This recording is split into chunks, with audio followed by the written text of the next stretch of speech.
माझा व्यवसाय पूर्णपणे डुबला आणि म्हणून मी माझ्या काकाच्याकडून 50 लाख रुपये कर्ज घेतले. पण ते परत करणे माझ्यासाठी योग्य नव्हते. म्हणून काकाने कर्जाच्या बदल्यात माझ्या बायकोसोबत एक रात्र घालवण्याची मागणी केली.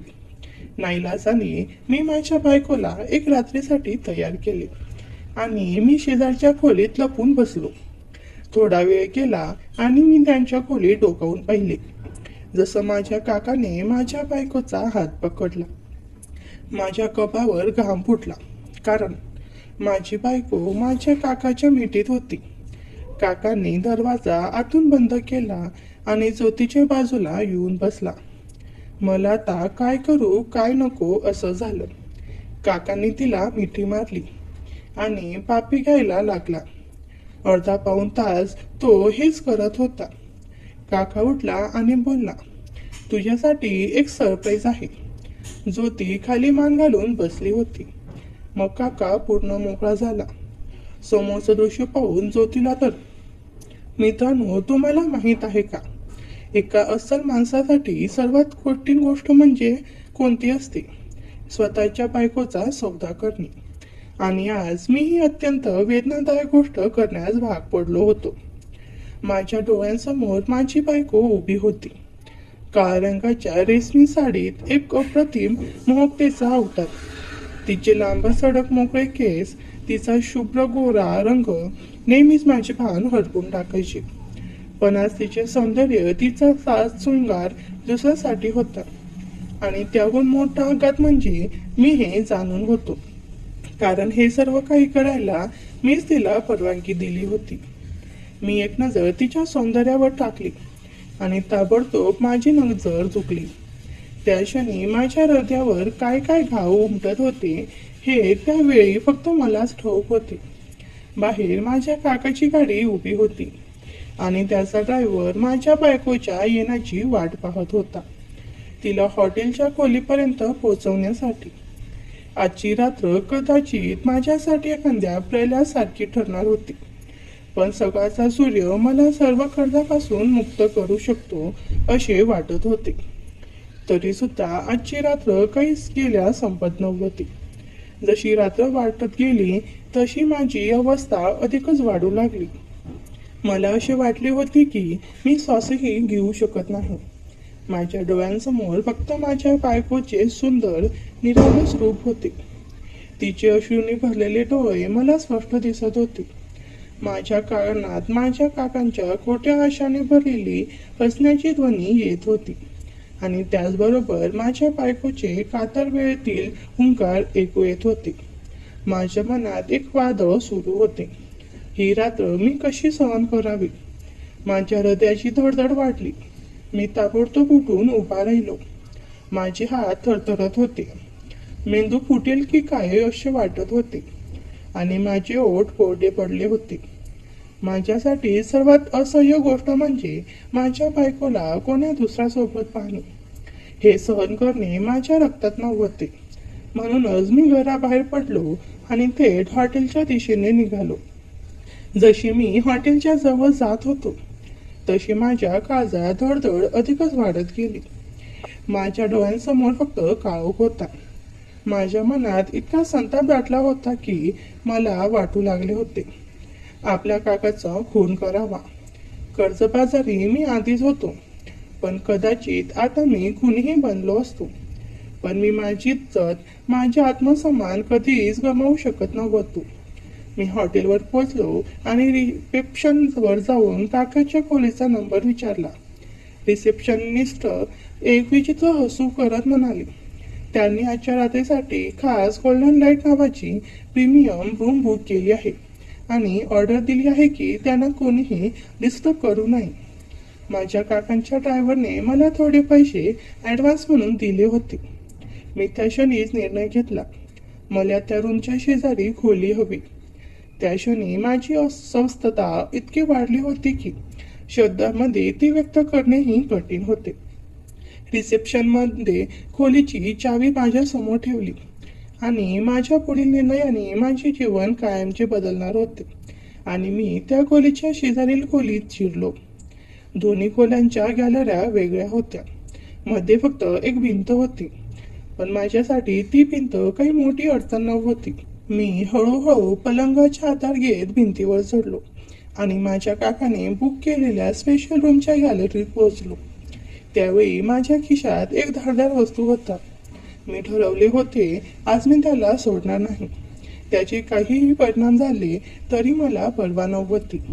मी अगदी सावधगिरीने गॅलरीच्या दरवाजाकडे वळलो. हळूच पडदा बाजूला केला आणि खोली डोकावली आणि मी बधीर झालो. माझ्या हातातून ती वस्तू खाली पडली. माझे संपूर्ण शरीर थरथर कापू लागले. जणू माझ्या अंगावर वज्रप्रहार झाला होता. कारण काही तास आधी मी आणि माझा काका एक पॉश रेस्टॉरंटमध्ये समोरासमोर बसलो होतो. माझ्या समोर गोल टेबलवर वेगवेगळ्या प्रकारचे पिझ्झा ठेवले होते, पण मला त्या अन्नाचा घासही कशाखाली जात नव्हता. माझा काका माझ्याकडे टक लावून पाहत होता. तो म्हणाला, बघ नीट, विचार कर. मी तुला जबरदस्ती करत नाही. हवं तर वेळ घे, पण वेळ फक्त आजच्या रात्रीपर्यंत आहे. त्यानंतर मी तुला अधिक संधी देणार नाही. कदाचित त्याच्यासाठी हे बोलणं सोपं होतं, पण माझ्यासाठी हे ऐकणं नरकासारखं होतं. मी एका शब्दानेही उत्तर दिले नाही. मी फक्त मूर्तीसारखा स्तब्ध बसलो होतो. माझ्या काकाने माझ्याकडे पाहिलं आणि हलकंसं हसत म्हणाला, अरे निदान जेवण तरी कर, त्याचे पैसे नाही घेणार मी.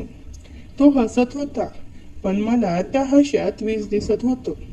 तो पुन्हा म्हणाला, तू खूप मोठं मनावर घेत आहेस. तुला माहिती आहे का, या दुनियेत हे काही नवं नाही. मी ज्या जगात राहतो तिथे हे अगदी सामान्य आहे. विश्वास बसणार नाही, पण माझे पार्टनर स्वतःच्या बायका हॉटेलच्या खोल्यामध्ये पाठवतात, फक्त एक रात्रीचा सौदा, आणि कोट्यावधीचं कॉन्ट्रॅक्ट साईन होतात. त्यांच्या या शब्दांनी मला आतून पोकळून टाकलं होतं. तू पण श्रीमंत होशील. माझा काका मोठ्या एटीत बोलत होता आणि मी फक्त गप्प होतो, दोन्ही मुळे आवरून, नजर खाली झोपून. माझ्यासाठी त्यांच्या बोलण्याचा प्रत्येक शब्द विषारी ठरत होता. जग कोणत्या रंगात रंगत हे आज मला समजलं होतं.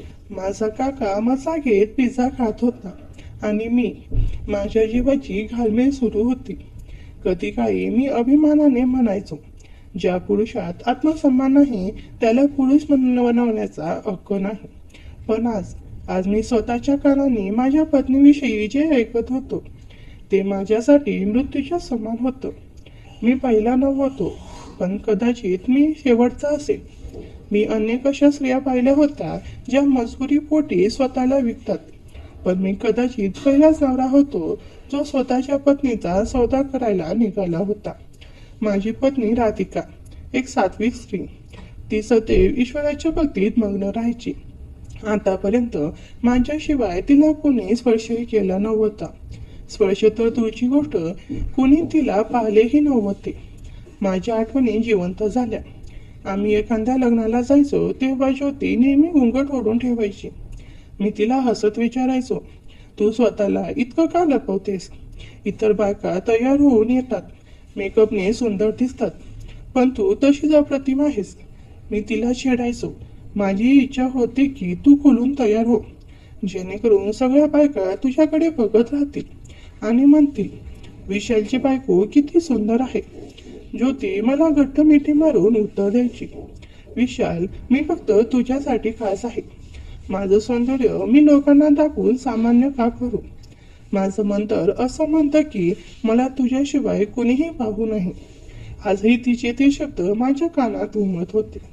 माझ्या डोळ्यातून अश्रू वाहू लागले. नाही नाही, हे मी करू शकत नाही. हे असह्य आहे. मी भानावर आलो.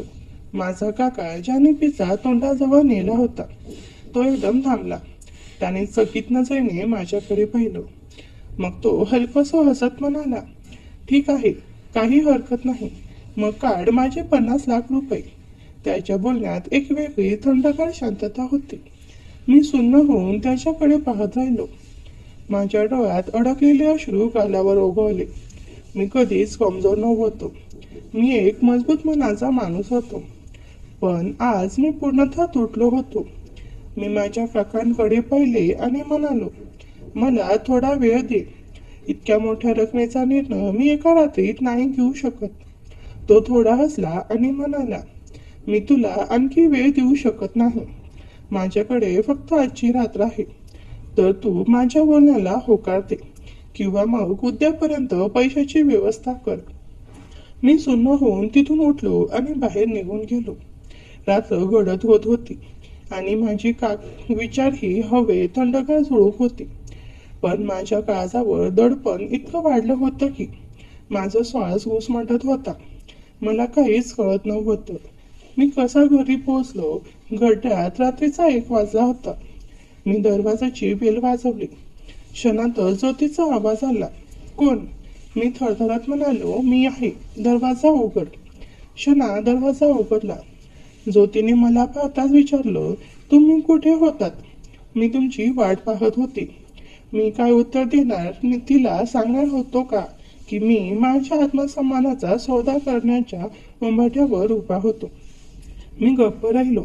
एकही शब्द न बोलता मंद पावलाने माझ्या खोलीकडे निघालो. ज्योती माझी मागे आली. तिने माझ्या खांद्यावर हात ठेवत विचारलं, विशाल, उत्तर द्या, काय झालं? मी डोकं धरून बसलो आणि म्हटलं, माझं डोकं दुखते. ती मला काळजीने पाहू लागली. मग म्हणाली, विशाल, मी तुमच्यासाठी जेवण गरम करून आणू? मी मानेने नकार दिला. नाही, मी जेवण करून आलो आहे. खरं तर खाण्यासाठी सगळं होतं, पण माझी भूक त्या काकाच्या शब्दांनीच मेली होती. ज्योती माझ्याजवळ आली, माझ्या चेहऱ्याकडे बघू लागली. तिच्या डोळ्यात काळजी होती. ती हळूच म्हणाली, विशाल, तुम्ही खोटं का बोलताय? मला माहीत आहे तुम्ही काही खाल्लं नाही आणि मीही तुमची वाट पाहत होते. चला आपण दोघं मिळून जेवण करू. हीच तर ज्योती होती. ती माझ्या डोळ्यात पाहून माझ्या मनाचा हालहवाल समजू शकत होती. कदाचित नवरा बायकोच्या नात्यांची हीच जादू असते. शब्द न बोलताही सर्व समजून जातात. ती स्वयंपाकघरात गेली आणि जेवण गरम करून आणलं. खरं तर ते जेवण नव्हतं. ते फक्त हरी मिरची, कांद्याची चटणी आणि काही कोरड्या भाकऱ्या होत्या. मी एक नजर त्या साध्या जेवणावर टाकली आणि दुसरी नजर माझ्या त्या निस्वार्थ बायकोवर, जिने प्रत्येक कठीण काळात माझा हात घट्ट धरून ठेवला होता. ती कधीच तक्रार करत नव्हती. तिने कधीच विचारले नव्हते, तू माझ्यासाठी काय केलंस? मी तिच्याकडे स्तब्ध पाहत राहिलो. ज्योतीचा चेहरा, जो फक्त माझ्यासाठी खास होता, आजही मला अभिमानाने भारावून टाकत होता. ती हसली आणि हलक्या हाताने एक घास तोडून माझ्या तोंडाजवळ नेला. खाऊन घ्या आणि सगळ्या चिंता विसरा, ती म्हणाली. मी तिच्या हातून घास घेतला. त्या घासासोबत माझ्या मनात वादळही शांत होत होतं. मग तिने विचारलं, सांगा ना, तुमच्या काकाने काय सांगितलं? तो तुमची मदत करेल का? माझ्याकडे काहीच उत्तर नव्हतं, कारण ती अजूनही अंधारात होती की त्या काकाने मला मदत नाही तर माझ्या आत्मसन्मानाची किंमत मागं ठरवली होती. रात्रभर माझ्या मनात विचारांचं वादळ होतं. माझा काका म्हणतोय की तुझी बायको इतकी सुंदर आहे, तिच्या माध्यमातून तुला भरपूर पैसा मिळू शकतो. हे ऐकून माझा संताप अनावर झाला. मी जोरात त्याला विचारलं, तुला कळते का तू काय बोलतोस? तो निर्लज्जपणे हसला आणि म्हणाला, हो, मला पूर्णपणे कळते. माझं बोलणं तुला कटवट वाटेल, पण हकीकत हीच आहे की सौंदर्याची किंमत असते. मी पुन्हा विचारलं, तू माझ्या बायकोला कुठे पाहिलंस? तो हसत हसत म्हणाला, अरे, लपवणाऱ्याला वाटतं की त्याची वस्तू फक्त त्याच्या तिजोरीत आहे, पण मोत्यांवर नजर ठेवणारे लोक कुठूनही तो शोधू शकतात. माझ्या काकांचा बेशरमपणा मला सहन होत नव्हता.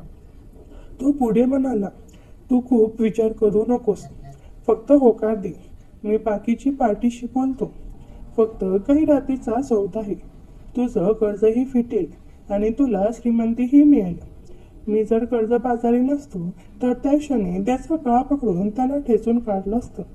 पण माझी आर्थिक परिस्थिती अशी होती की कुणीही माझ्याशी वाटेल ते बोलू शकत होतं आणि माझ्या आत्मसन्मानाची किंमत ठरवत होतं.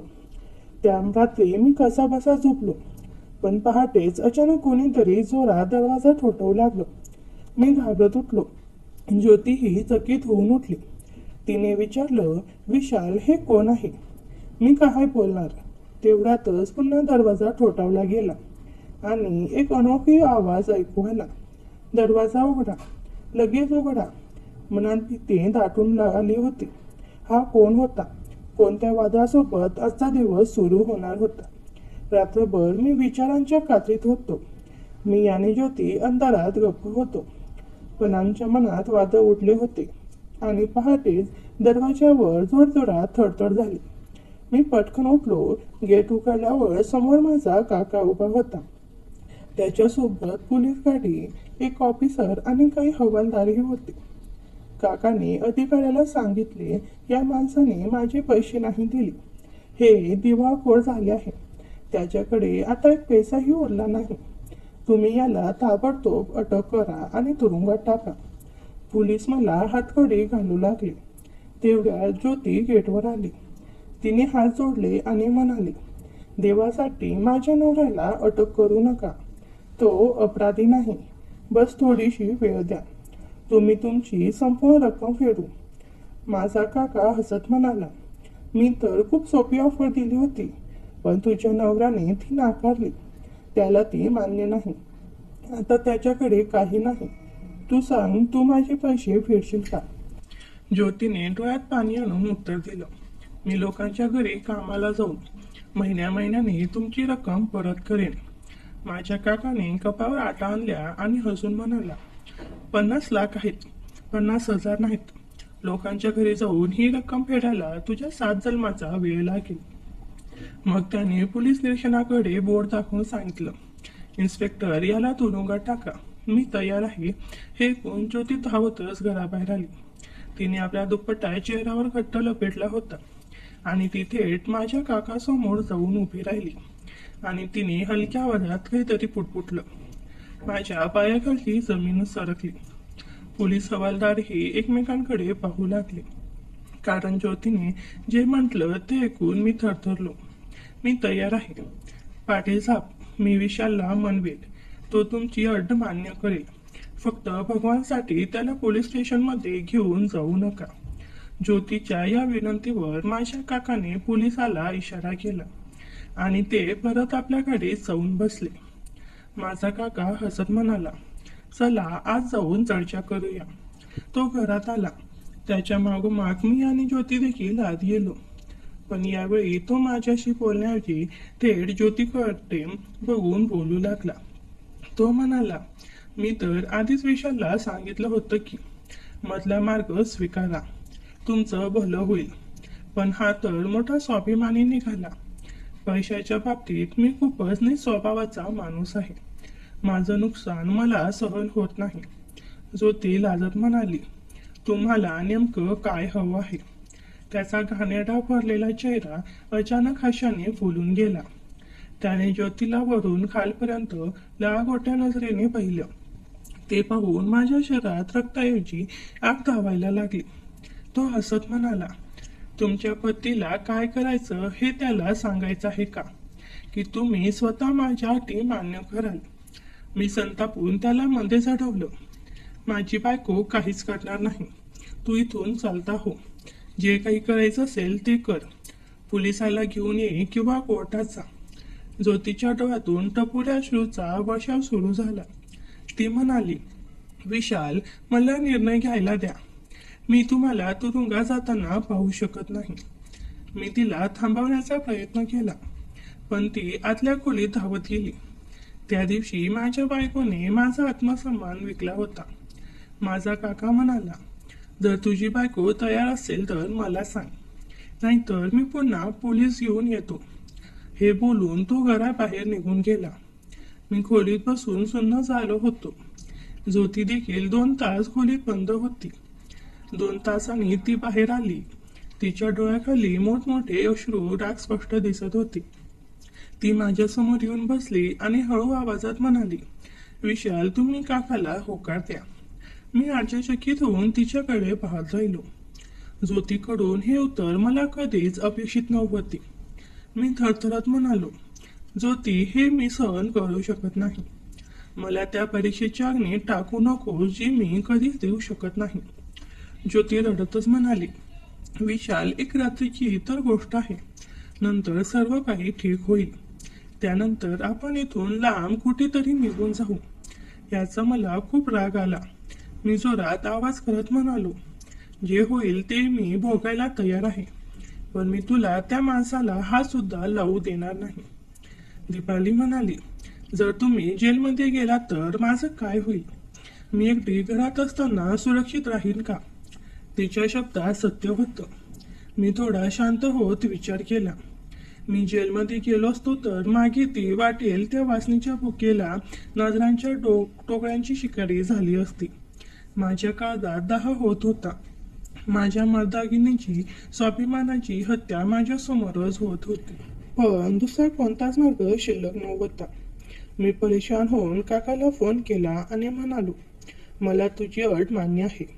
फोनच्या दुसऱ्या बाजूने त्याचा आवाज आनंदाने चमकला. शहाणा निर्णय घेतलास. वेळेत अक्कल आली तुला. तो दिवस होता जेव्हा मी जिवंत असतानाच मरण पत्करलं होतं. पुढे काय झालं त्या रात्रीचा साक्षीदार फक्त मी आणि माझं जळणारं मन होतं. तुम्हाला पुढची कहाणी ऐकायची आहे का?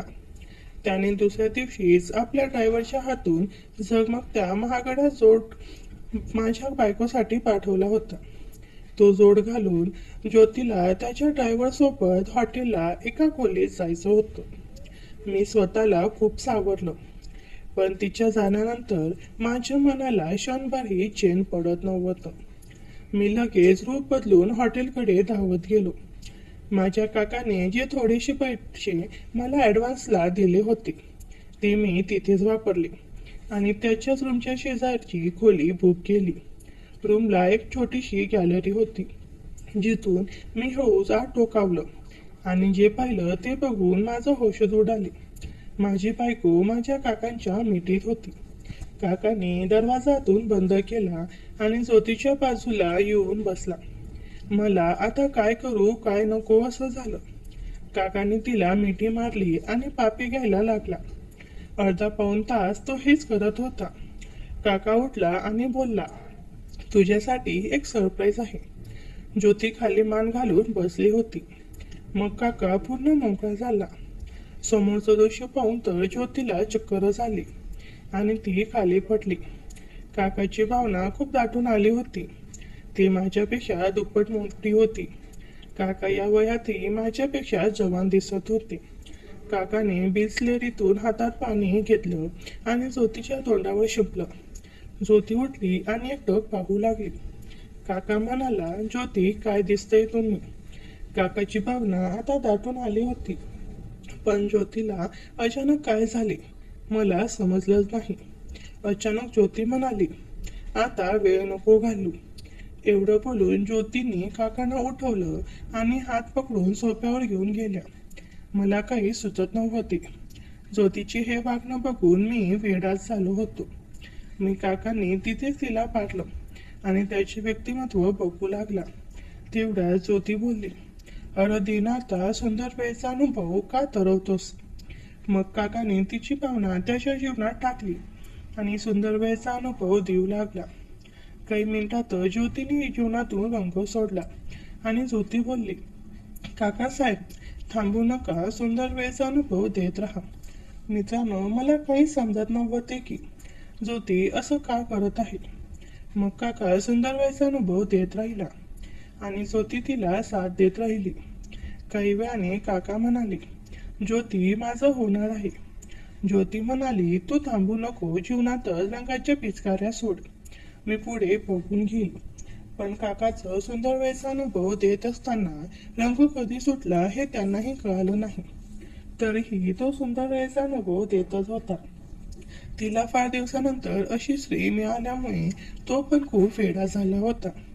पण काही वेळाने ज्योतीला आनंद येऊ लागला आणि ती फार चांगल्या प्रकारे तिचंही साथ देऊ लागली. दोन्ही त्यावेळेत पूर्ण रमून गेले होते आणि एकमेकांना आनंद देत होते. तिचा उत्साह अजून वाढला होता आणि आता तिचं काकांना वेगवेगळ्या प्रकारे आनंद देत होती. तिच्या चेहऱ्यावर एक प्रकारचे समाधान पसरले होते. ती आनंदात दिसत होती. तिच्या चेहऱ्यावरचे भाव बदलत हळूहळू तिची पकड मजबूत होत गेली आणि ती शांत झाली. काकांनी इकडे तिचा पूर्ण ताबा घेतला होता तिची हालचाल वाढवत होती. काही वेळातच त्यांना स्वर्गात बसल्यासारखं वाटू लागलं.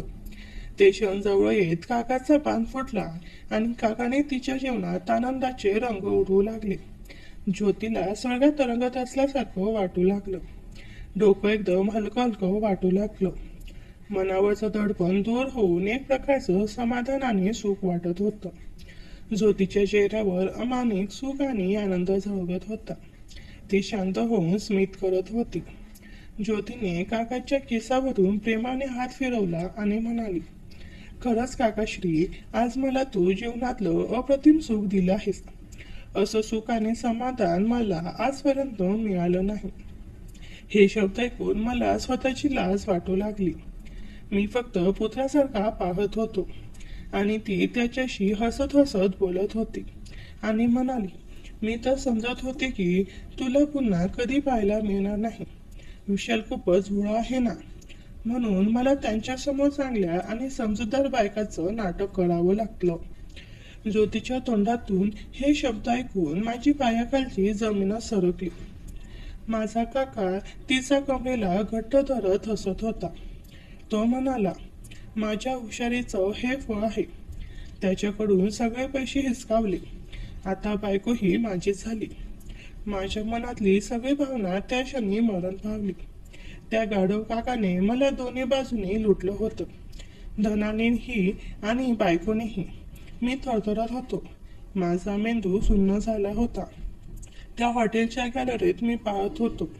माझी बायको ज्योती आणि माझा तथाकथित काका. त्या दोघांचे हसणे, बोलणे आणि सत्य. मी शॉकमध्ये होतो. माझ्या काळजाचा एक तुकडा जणू तुटून गेला. खरा धोका कशाला म्हणतात, माझ्या डोळ्यासमोर जुने दिवस चमकवले. मी आणि हा काका एकच व्यवसाय सुरू केला होता. मी भांडवल टाकले होते, त्याने फॅक्टरी दिली होती. सारा कपड्याचा स्टॉक गोदामात होता आणि एक रात्री त्याचा फोन आला. राजीव, फॅक्टरीला आग लागली. पटकन ये. मी धावत गेलो. संपूर्ण माळ जळत होता. मी दिवाळखोर झालो. माझा काका रडत माझ्या गळ्यात पडला आणि म्हणाला, विशाल, तुझं सगळं गेलं, पण एक मोठं संकट अजून आहे. आपण 50 लाखाचं उधारीवर घेतलेलं मालही जळून खाक झाला आहे. आता ते पैसे मागत आहे. तू काहीतरी कर. त्यावेळी माझी प्रकृती बिघडली. मी हॉस्पिटलमध्ये दाखल झालो. ज्योतीने आपले सर्व दागिने विकून माझ्या उपचाराचा खर्च केला. माझ्या काकाने मला भेटून सांगितले, हे पैसे तुला द्यायचे वेळ लागतील, नाहीतर जेल जाशील. पण सत्य काय होते, त्या रात्री त्या हॉटेलच्या खोलीत सत्य उघड झाले. फॅक्टरीतला माळ जळायलाच नव्हता. तो आधीच बाहेर काढण्यात आला होता आणि ही पूर्ण योजना माझ्या काकाने आणि ज्योतीने मिळून बनवली होती, माझी फसवणूक करण्यासाठी. माझ्या समोर माझा काका कबूल करत होता की हा सगळा कट मी लोबाडण्यासाठी रचला होता.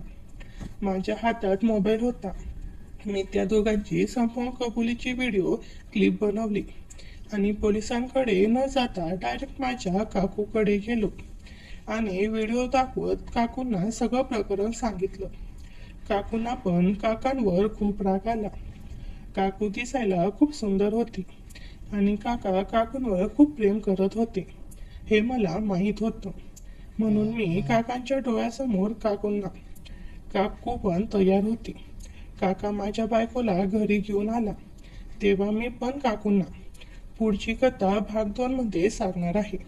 त्यासाठी आपल्या चॅनलला सबस्क्राईब करून ठेवा आणि कमेंटमध्ये भाग 2 लिहा. धन्यवाद.